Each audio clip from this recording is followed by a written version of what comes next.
Advocate Zillur Rahman এবং ওনার সন্ত্রাস বাহিনী আমাদের বাড়ি দখল করছে। ওখানে 24 ঘন্টা ওনার দলের লোকেরাই থাকে। বিএমপি দলের সাইনবোর্ড টানাইছিল।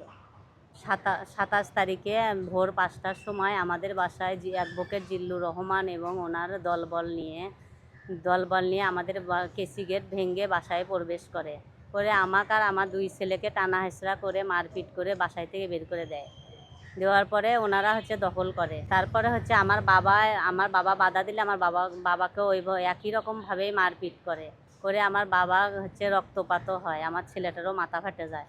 তারপরে ওরা দখল করার পরে দলীয় সাইনবোর্ড টানায় ওখানে। টানানোর পরে ওরা বিএমপির ক্ষমতা দিয়ে ওই বাসায় সব 24 ঘন্টায় দলীয় দলের লোকজনকে ওখানে রাখে, যাতে আমরা ওখানে যাইতে না পারি। কিন্তু আমি আমাদের দেশের প্রধানমন্ত্রীর কাছে একটাই অনুরোধ, আমি যেন ন্যায় বিচারটা পাই। যেহেতু আমি আমার 2 ছেলেকে 2025 সালে আমি আমার 2 ছেলেকে লিখে দিছি। উনি তো বিএমপির ক্ষমতা দেখাচ্ছে, এমনকি আমি কোর্টেও ওনার নামে আমি মামলা করছি, যখন আমি থানাতে কোনো সাহায্য সহযোগিতা পাইনি।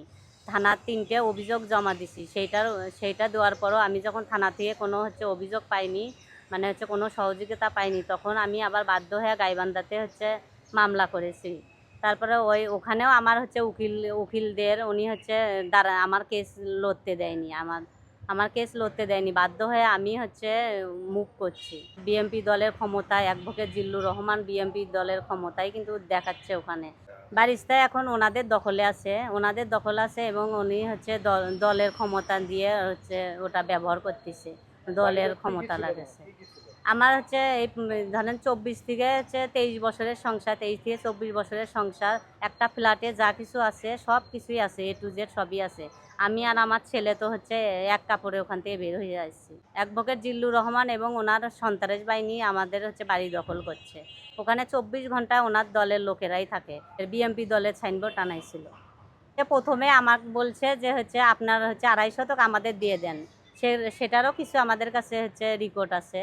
বলছে যে আপনার ওই 2.5 শতক আমাদের দিয়ে দেন। তা আমি বললাম যে না, আমি আমার 2 ছেলেকে নিয়ে কোথায় যাব, আমার বাড়ি আমি বিক্রি করব না। তখন বলতেছে আপনি কিভাবে নামাতে হয় সেটা আমার দেখার কথা আছে। পরে আবার বলছে তাহলে আমাকে 10 লাখ টাকা চাঁদা দেন। তা আমি বললাম আমার কাছে তো ওই চাঁদাটা নাই। আমার যেহেতু আমি আমার 2 ছেলেকে নিয়ে থাকি, তা আমার কাছে সেরকম কোনো অ্যাভেলেবেল টাকা নেই। তখন বললো যে তাহলে আপনার 2.5 শতক জায়গা আমার কাছে বিক্রি করে দেন। তা আমি বললাম যে না, আমি বিক্রি করব না, আমার 2.5 শতক আমি বিক্রি করলে আমি এই 2টা বাচ্চা নিয়ে কোথায় যাব। তখন আমি বিক্রি করলাম না। তখন ওরা আবার ওই ঈদের সময় 27 তারিখে ভোর 5টার সময় যায় জিল্লুর রহমান এবং তার সন্ত্রাস বাহিনী নিয়ে যায় আমার বাসা দখল করলো।